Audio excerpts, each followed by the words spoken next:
All right, let's continue with today's talks. We have Philip Candelas from the University of Oxford, who will speak about the universal geometry of heterotic vacua. Okay, so it's wonderful to be here again after a rather long break, which we've all experienced. So this is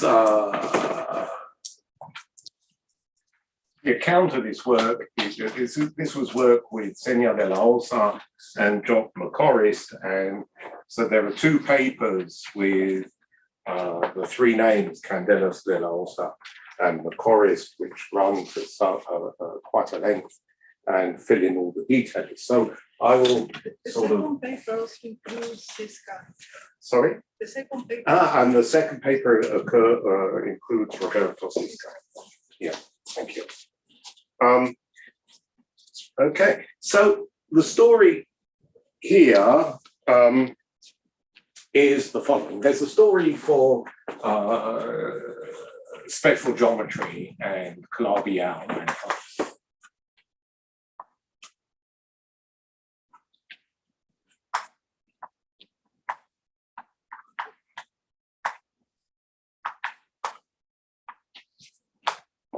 And we want to generalize this in a way that I'll describe in a moment. But the idea here is that you have a manifold X that's Calabi-Yau and also scalar.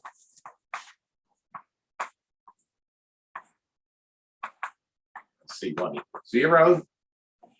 And you have a moduli space that's also scalar.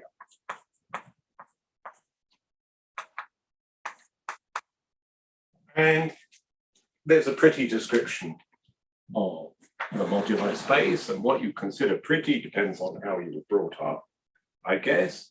But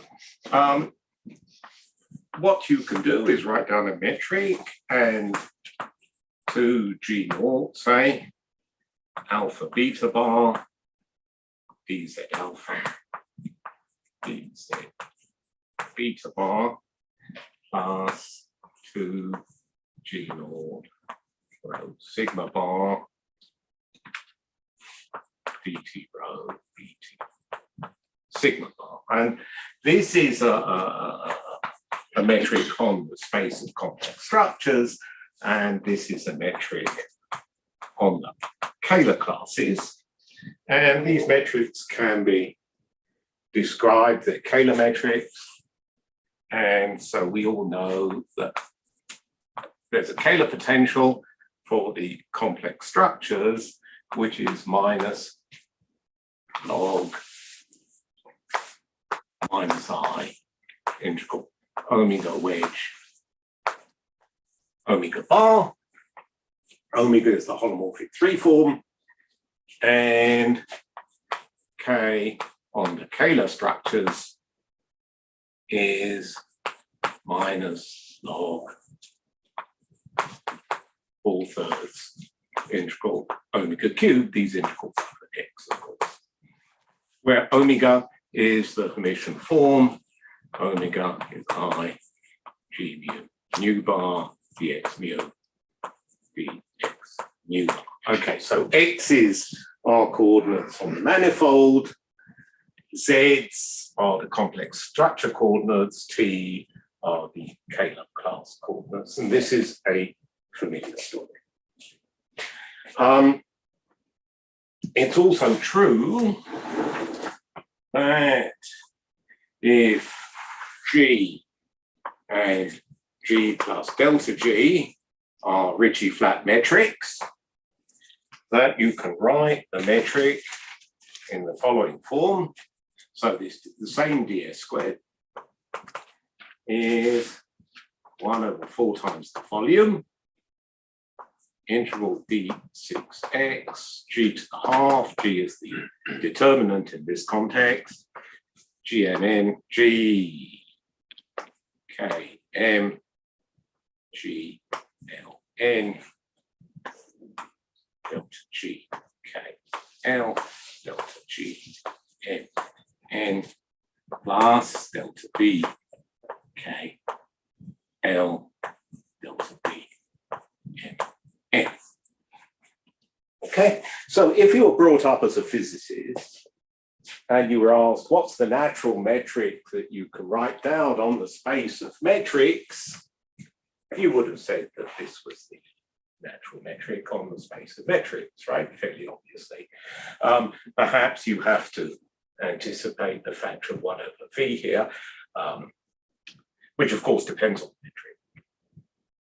And we put in the v's because these days we know about string theory and we know that we have to include the v field. But apart from that, it's the fairly obvious thing to write down. What's a pretty story is that this is actually the same metric as these. Okay. If you were brought up as a mathematician, you would say, well, you want to write down a metric, what have you possibly got? Well, what you have is, to parameterize the complex structure, is the omega. Omega is not uniquely given, so there's a, I hesitate to call it a gauge invariance for today's talk, but there's a gauge invariance, only there's really a section of a line bundle you can multiply by any holomorphic function. What can you write down for a Kähler potential? Well, you have to write this down because this this changes by ff bar, and the f is a function of parameters, comes outside the integral. So this gives you an ff bar, this gives you log f plus log f bar, and process of going from the Kähler potential to the metric kills the f. And so you get a unique metric, and what else could you have done? Okay. And, well, again, what can you make out of the Kähler classes? Well, this is what you make. Okay, so that's a pretty story, and all this gives you the same metric, which is a very nice story. So we understand the moduli space of Calabi manifolds. But in string theory, there's a broader context, and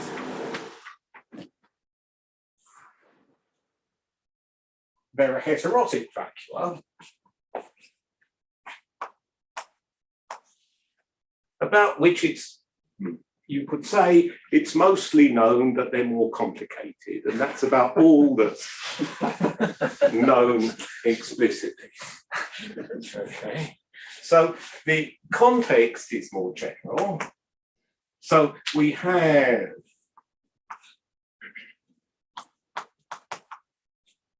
a manifold with a threefold, with C1 equals 0, but we also have a background gauge field, which mathematicians like to think of as a bundle. So we have a holomorphic bundle on the manifold, and you have these mysterious fields H and its potential B. Okay, so a heterotic structure is this X, E, and H, and they satisfy certain equations. So the field strength, so there's a background gauge potential A, there's a field strength F is dA plus A squared, and this satisfies this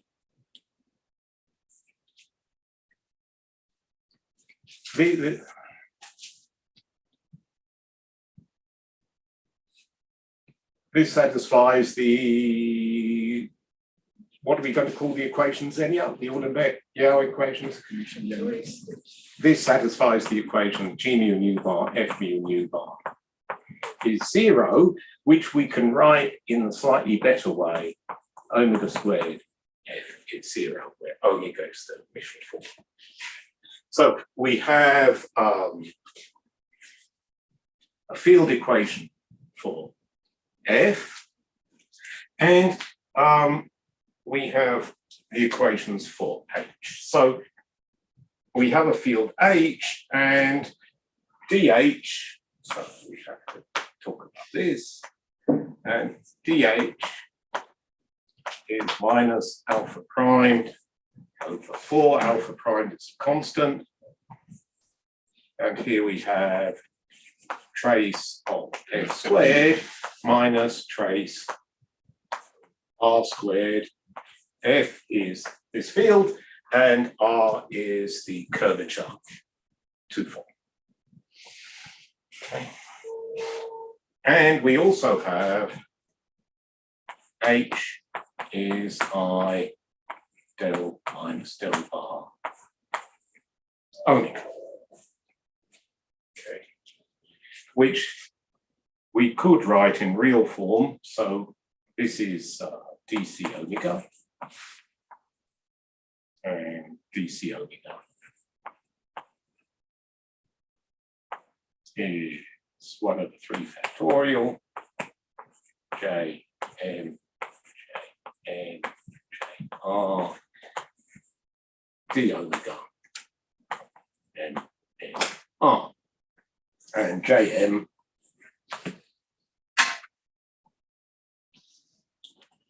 is j k m d x k. It's a one form that you form from the complex structure. Okay. Now, this is, well, several comments. So the first comment has been made already in this meeting, that perhaps you wouldn't have thought of these equations if you were thinking in a vacuum, that these look like a vest, but in fact they have a very tight structure. And so it's a good system of equations to consider. That, so before we say anything else, let's just say that it's more complicated than you think, because what we're going to do, so the previous situation was the sort of previously, the situation up here, the situation up there is that you take A is the spin connection, and hence F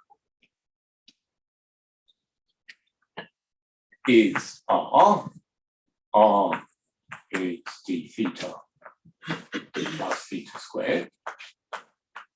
So if A is theta, then F is R. And so this cancels that, and you take H is 0 and omega is scalar, so both del and del bar annihilate omega, and you have simpler equations, and you're back to this situation. Okay. But if the case we want to study now is the case that A is not equal to theta, we want to vary A away from theta. And we want to do this not only because this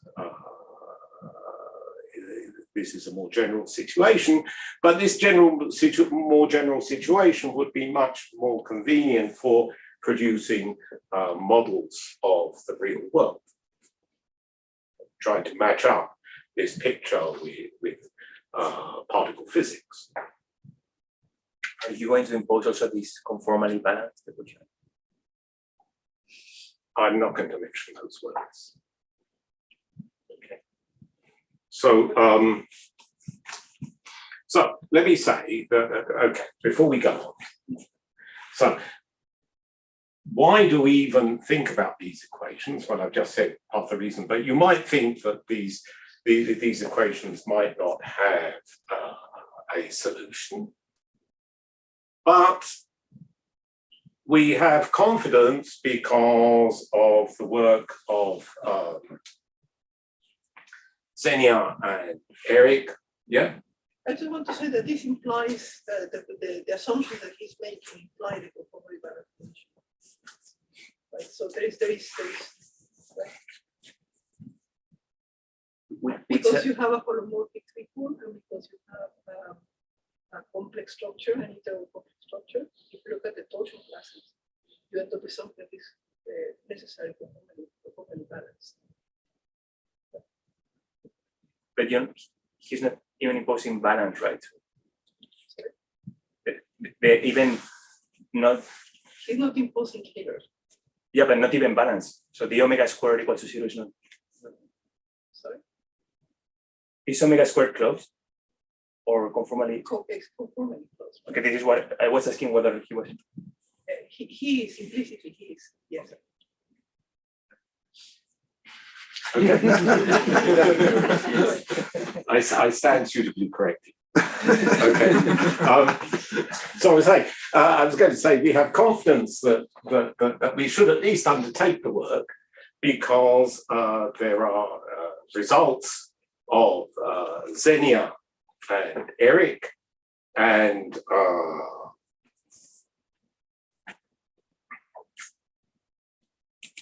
Mario, of course, and Roberto Rubio. So there's a paper also by Mario, Roberto Rubio, and Carl Tippler. And there's also work by Anderson, Gray, and Sharp. But the work I'm thinking of right at the moment is the work that there's work showing that you can translate this system into cohomology, and there's a cohomology theory that describes the solutions of this system. So we have at least that there's a link between this system and cohomological theory. Okay, but of course, but I think we said that if there's a non-trivial solution of this, it's very unlikely. So if you vary this equation, it's very unlikely that this bracket is going to vanish. And so H is non-zero, and so omega can't possibly be K. Yeah. Can I ask, what is your R there? Is it R is this, right? what is it? Field dependent? Sorry? It is the Levitt-Schwitter connection of the metric, or is it No, it's just. some other connection? Well, it's just. I understand it as it is what is written, right? I mean, theta being the metric. Theta being the Levitt-Schwitter connection. And this one. No. Well, yes. I mean, there will be alpha from correction. Right. Yes. Okay.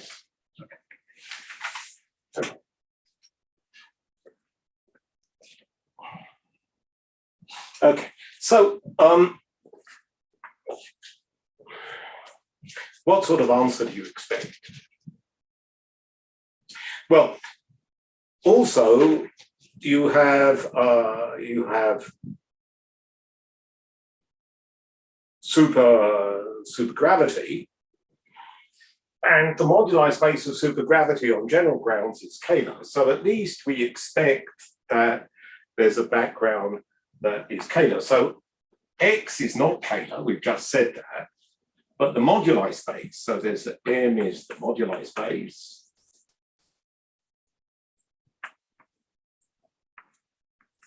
At least that is scalar. At least we expect that. And so what we want to come out of this with, at least to start, is a scalar potential. So we want to come out with the analogues of the scalar potentials up there. Can I add something about Mario's question, because there's a confusion about the formally balanced condition. So what happens is that if your manifold is complex, then the derivative of omega squared, I mean, it gives you on the other side a term that contains the a torsion class, the Lie that is contains the dilaton, the D of the dilaton. And then, and this is what he's doing. So he's hiding the dilaton, basically, but it is conformally balanced. So that's perhaps a piece of preparation. Okay. So Kobayashi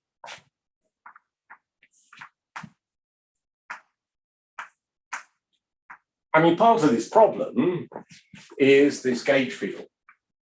We're going to vary the gauge field. And so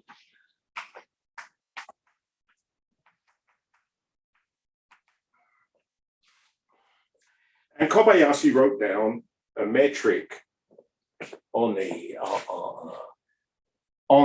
space of A's. So Kobayashi wrote down that the metric is I alpha primed over 8V. I'm choosing a normalization here. All right, I alpha primed over 8V, and then integral omega squared trace delta A, delta A dash, delta A, delta A.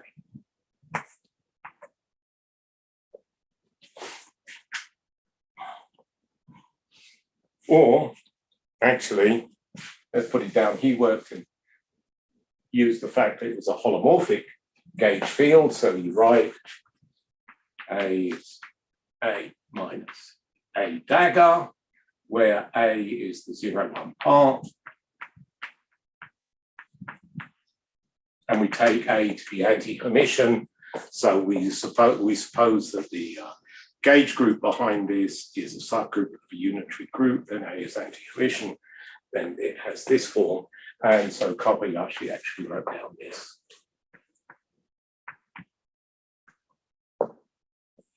And that again, at least that is sort of the natural metric on the gauge field. Okay. And Ito, who I think was Kobayashi's student at one stage, pointed out that this is Kayla. And so there's a bundle, there's a Kayla potential for this metric, which is I alpha primed over 8V integral omega squared trace dagger. Now, if you think that's obvious, then you have to think about it a little bit, because it's not the case. I mean, it looks obvious, this, because you differentiate with respect to del bar, and you say, well, del acts on this and del bar acts on that, but that's not true. Right? It's a more complicated calculation to show that the del bar of this gives you this metric. Okay. And in particular, this was done in the gauge. So Ito's calculation was in the gauge.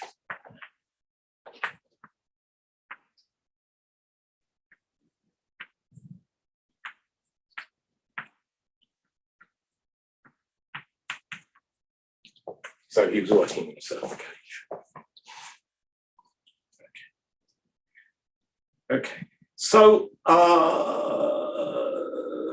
that looks promising. We want to get something like this out of the mix. You have to say some more words, certainly, because we would like something that's gauge invariant as an answer for the metric. Right? So we could make gauge transformations on this, and we want something that's gauge invariant. And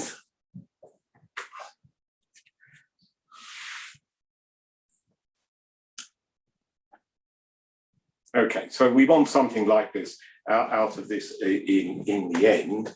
But this in itself is not the answer. And it's not the answer because we haven't included all these pieces. There would have to be extra pieces for H and so on. And it's one of those things that the greater complication, in fact, gives you a solution that if you include the age, you get a nice answer. So let me talk a little bit about gauge invariance deformation, things that are probably all familiar, so I apologize.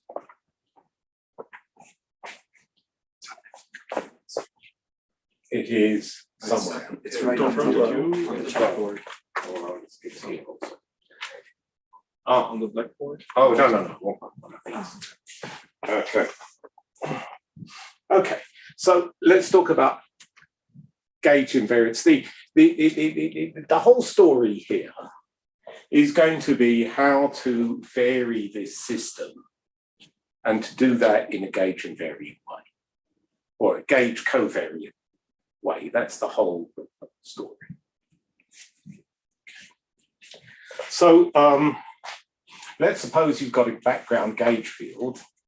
So under a gauge transformation, A goes to phi A,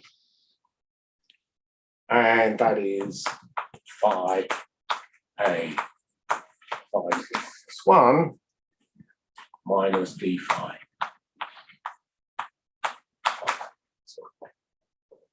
Okay. Now, the first subtlety is if we're going to be varying the gauge field, so we're thinking that A depends as well as depending on the coordinates. The manifold A was going to depend on parameters, and we want to vary those parameters. Well, when we vary the parameters, we're also going to vary the gauge function. So if you calculate the variation of A plus delta A, really you should vary this with phi, and I'm going to write it as phi into 1 plus epsilon. You should also vary the phi. Okay, we should make the phi depend on parameters also. Okay. And when we do this, there are going to be extra terms. So this, if you work it out, is what you had before, phi A phi minus 1 minus d phi 1 plus extra terms phi delta A minus d A epsilon minus 1. And here dA epsilon is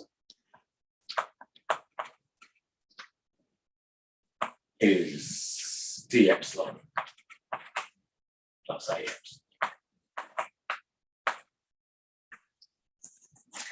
So there are extra terms. And so in the physics literature, these are background field transformations, and then you have small gauge transformations on this. Now, to take care of this, we use an observation that's already been made, which is in this workshop, which is that what you want is to choose, now you need a 1 form, which I write as an object with 1 vector index, a 1 form on the moduli space, which transforms under gauge transformations. And we want this so that this is phi lambda c phi inverse minus dA lambda c. Okay. And you want this extra piece because you want to be able to cancel this piece. Okay. And so you introduce a derivative for A, which is dCA minus dA lambda c.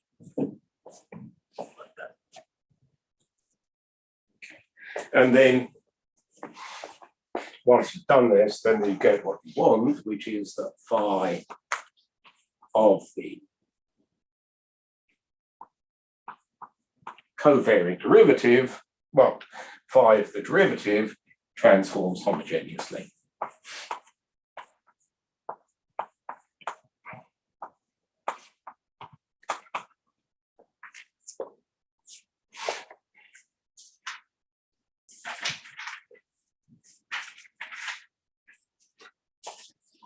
So we've done that, we've done that, we've done that.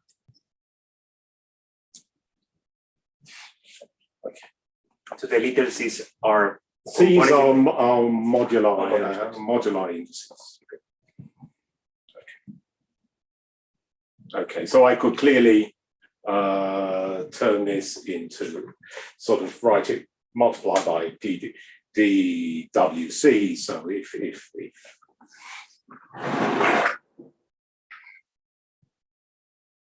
right, I mean, I could write D is dwc, dc, and make this an equation without indices.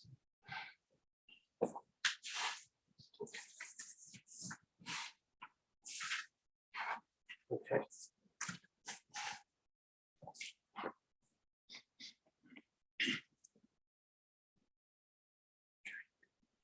And so we can take this equation, and here we are. We take this equation and we can do just this. So dA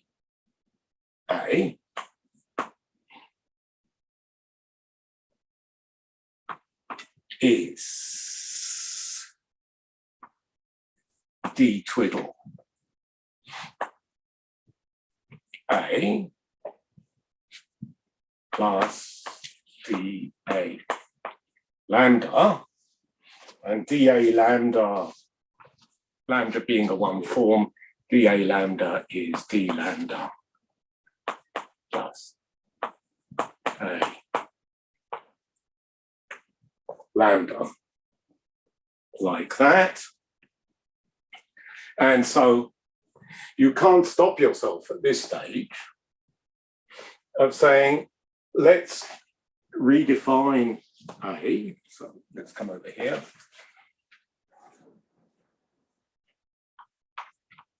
And say A is A plus lambda. Okay. And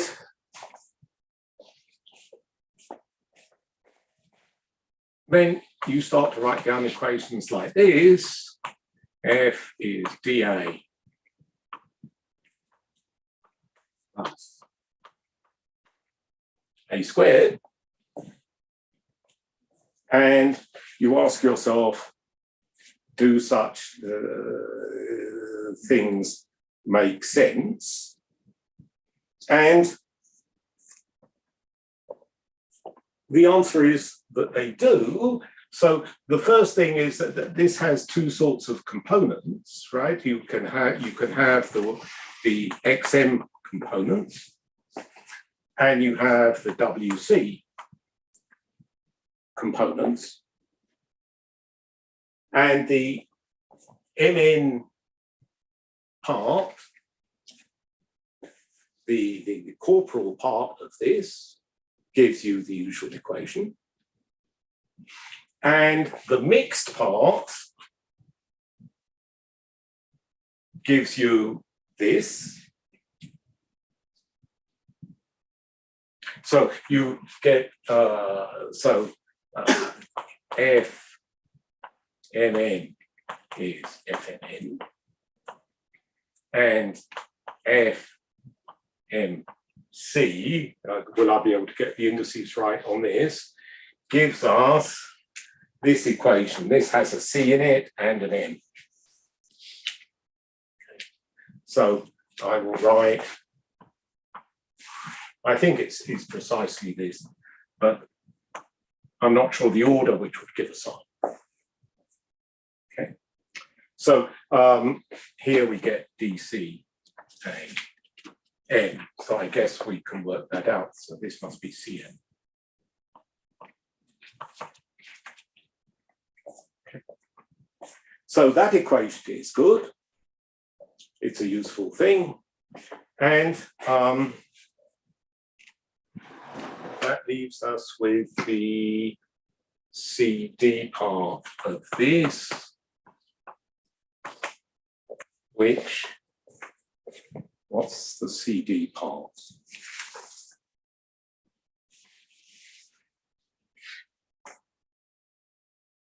I forget. Okay, so I forget, but this is what the CD part of this equation is. Okay. So this is a useful point of view. And what we're saying is that we have this heterotic structure. So we have this heterotic structure. And this is fibered over a moduli space. And so the quantities we're talking about are, we have coordinates x, but we also have parameters w. And we're making A, for example, since we want to vary it, it's a function of x and w. It's a function on the big space. And so this sort of construction has been done before, and it was done by Donaldson in connection with his work. So Donaldson in connection with monopoles, and it's been done by others. And it has a natural way of incorporating these considerations about gauge transformations. So if A is a function of x and w, then phi is also going to be a function of x and w. And this is what we were saying when we were saying that you had to take into account that the fact that when you vary the parameters, that there are extra terms in the gauge transformation.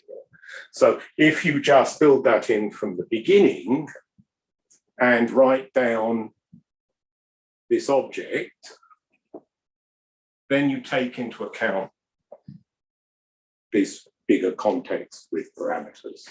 And indeed, this has been done. I've seen people do this in other talks, except that they didn't adopt the blackboard bold notation. Okay. And now. So nothing is being said at the moment except that this is a natural point of view.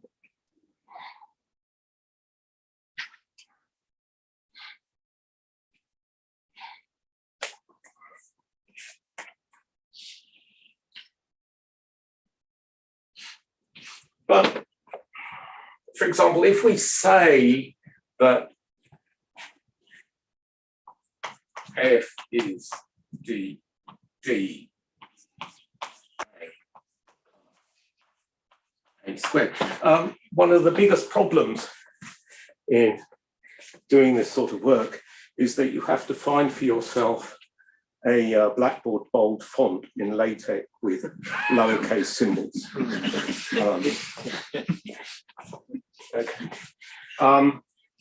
Okay, so you write down things like this, and you take this equation apart. And so FMN, the MN part gives you the usual equation. Okay. But if you take apart, oh, I know what this gives you. I said I didn't know, but I do know. Oh, okay. So so anyway, if f is dA plus a squared, then of course it must be the case that df is 0. And what does this tell you? Well, it tells you, if you look at,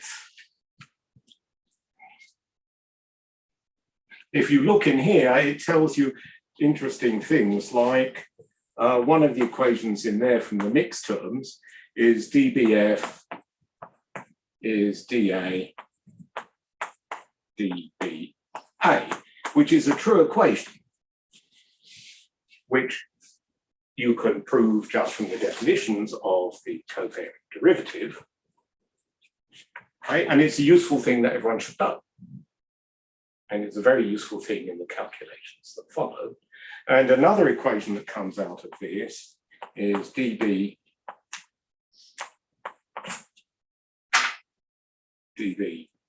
dC is minus dA FBC, and FBC is, of course, what you think it is. FBC is what? It's something like dB lambda C minus dC lambda B plus lambda B. Right. So we could define FBC to be, well, That's it, yeah. yeah, that's what it is, given the definitions. Okay. And this also is a true equation, which you can, of course, prove from the definition of D, and I invite you to do that. And you can spend a happy hour proving this equation from the definition. Perhaps you can do it this time. Right, but it's fiddly. Okay, so this formulation contains, in an efficient way, lots of interesting identities, lots of interesting identities that we all wanted to know all along. Okay. Okay, so it's a more efficient way of calculating because you see where these identities come from. Okay. Well, we have to also, we had an equation which says that H, what is H? H is the Chern-Simon form for A minus the Chern-Simon form for theta plus dB. And so we have to write down an equation which says H is CS A minus CS theta plus dB, like that. Okay. And you have to decide what covariant derivatives are for these various quantities that come out. And indeed, this is a problem you had anyway, because you weren't going to get anywhere without varying A, theta, and B. But this is a nice, consistent way to do things. Okay, and you have to worry about how B transforms. Right? H is gauge invariant, so H isn't going to transform.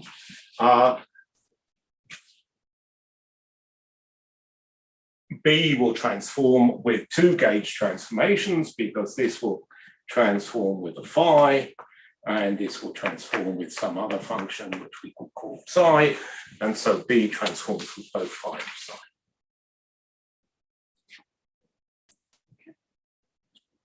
And B is a two-germ, so B is not a nice object. But you can define a covariant derivative for this, which is as close as we could make it to the transformation law for B itself. And this is an efficient way of doing things.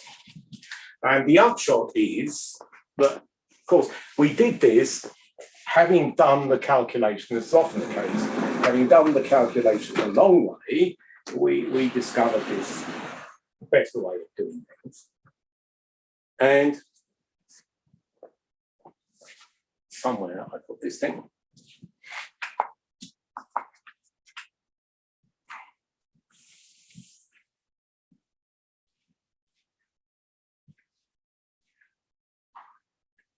So let me move to the upshot, which is that if you don't like this, you can do it the other way, but it's longer. And we found the Kähler form, right? So there's a K is complex structure piece plus an extra piece. What should we call it? I know, K plus bundle.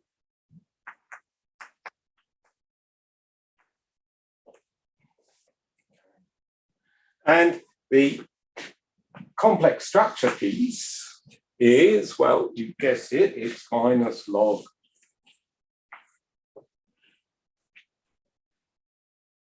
minus I integral.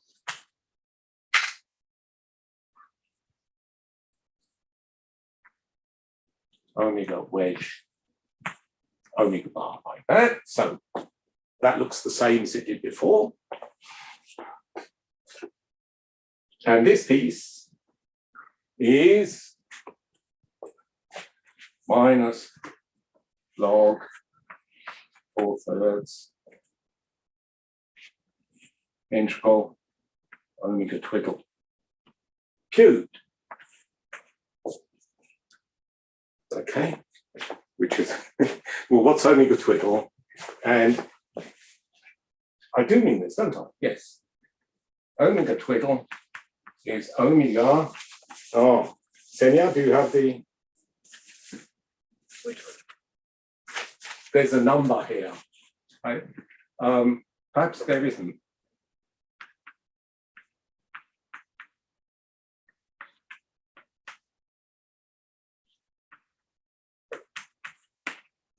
The only thing that changes is that you shift the omission form by the trace of AA Decker. Okay, all this is true in order alpha prime. So all this is true mod alpha prime squared.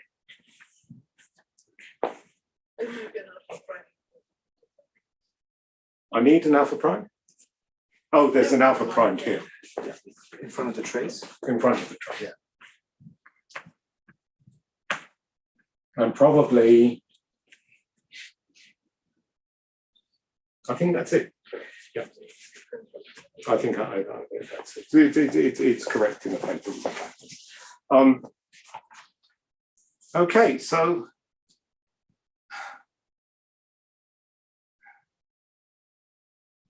that was years of effort. Getting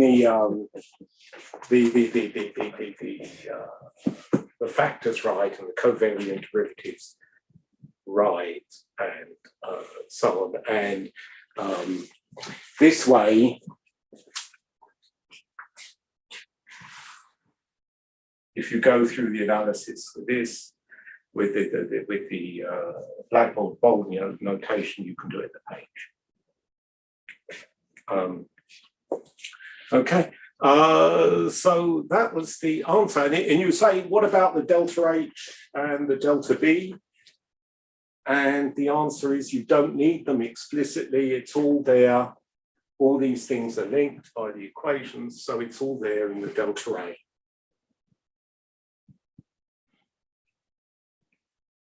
Yeah. I was wondering, so you have, I think you remember, you have the how much longer the type equations on the full space. Yeah. If you want to. DTH omega equals trace upward F minus trace over dot, for instance. Yeah. No, that's right. Yes. Yes. If we put that down, that was there at the beginning. And you just make everything full space. Well, if you look at the last equation this for is a- H, it follows. Yeah. It implies it is heterotic. Yes. You go through and make everything boldface. Even phi and psi. In a sense, yes, because phi is phi of x and omega, phi of x and w. Right.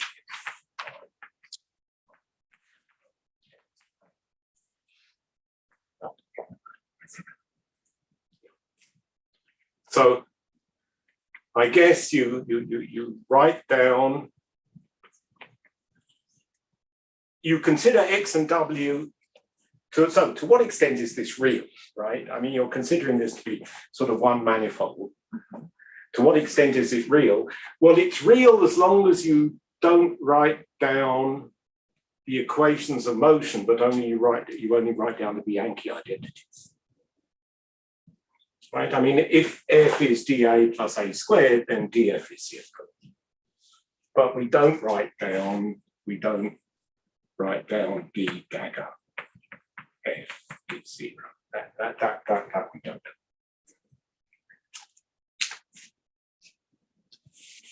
We don't impose conditions on the parameters in that sense. We don't make the parameter space really flat, for example. Why not?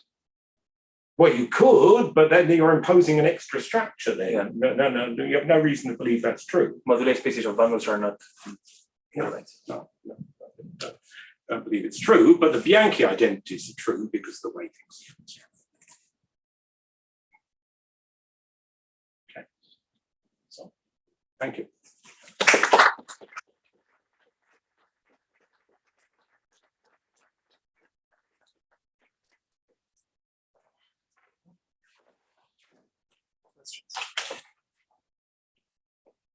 I guess maybe related to what just got said, do you know any curvature properties of the metric? Like they're often negatively curved. We could calculate it, we haven't done so. Right? I mean, you have this, so we have the metric, so we could calculate the curvature, but we haven't done so. Hurry up. Just a comment for the mathematicians in the audience that we should all be very excited because Philip is saying that on top of the moduli space of these Hall-Schrödinger system, there is a multiplicative U1 year, right?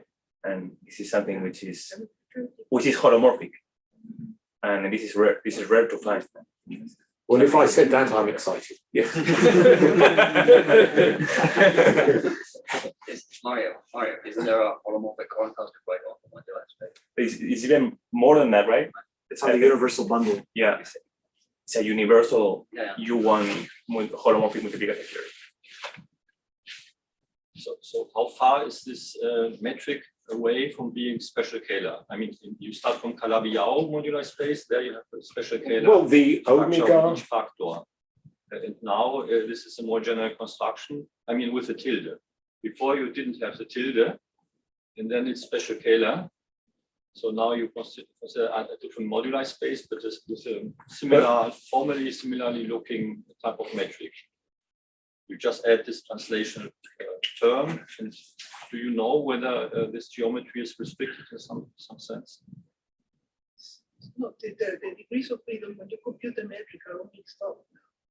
Yeah, Right, so I before you understand. had But a special Kähler for each Well- side, the Kähler class.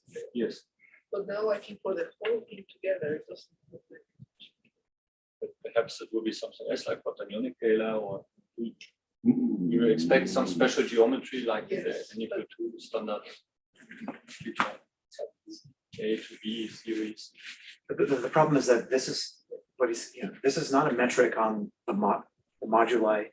It's a combination of the moduli and the space itself. So you have to kind of reinterpret even the Calabi-Yau case. You wouldn't say that the total moduli space is special Kähler, right? It has two parts, one of which is traditionally moduli, the other of which is the space. So he's combining them together. I'm sorry if I'm So misspeaking. is it true? I mean, I think half of the coordinates are parameters, which are the modular parameters, I understand. Is this correct? Yes, no, yeah, And that's right. the x's, what is the interpretation of the x variables? No, you integrate Geometric over x, right? So the x variables, this is, sorry, Structure modular.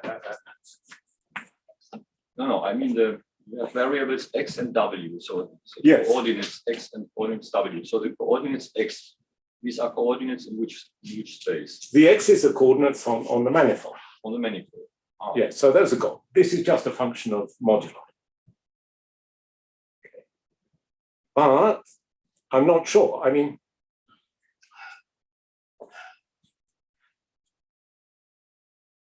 I'm grateful for the opportunity to give this talk, and I feel energized and so on. And I need to go back, or we need to go back and look at some of these questions.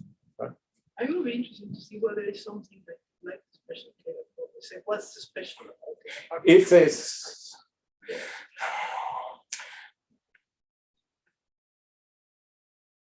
we've never seen anything like the pre-potential. So when we talked about special Kähler, we didn't mention the pre-potential, but it comes down to there's a function, as you understand, and everything can be expressed in terms of that function, and there's pre-potential, and in particular, there's mirror symmetry. So you can write down a function for this and a function for this, and they look a bit different, but you say, well, you can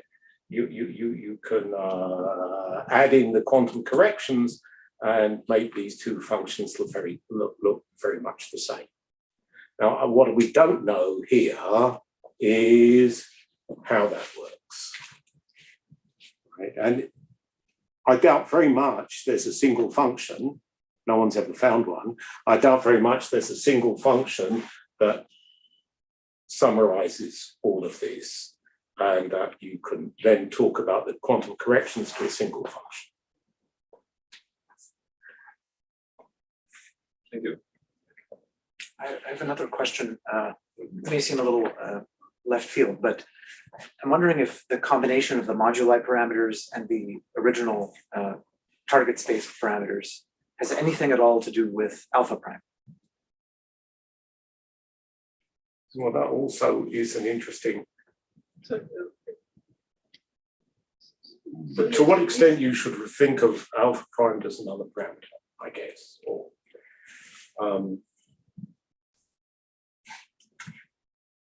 that's a very. Right? If alpha prime is zero, maybe that cannot be Yahweh. Right? Because if you start thinking about performing that, the alpha prime corrections that form the metric of even the X manifold, right? So these like a transformation parameter into something that is the form balanced. So in some sense it is. I'm just wondering if any of these forms can have legs in alpha prime in any way. But that's very interesting. I mean, we always work with alpha prime fixed, but on the other hand, I just said Yeah. forms. So I think it's interesting to think about it. Yeah, to think whether one should say that alpha prime is the parameters.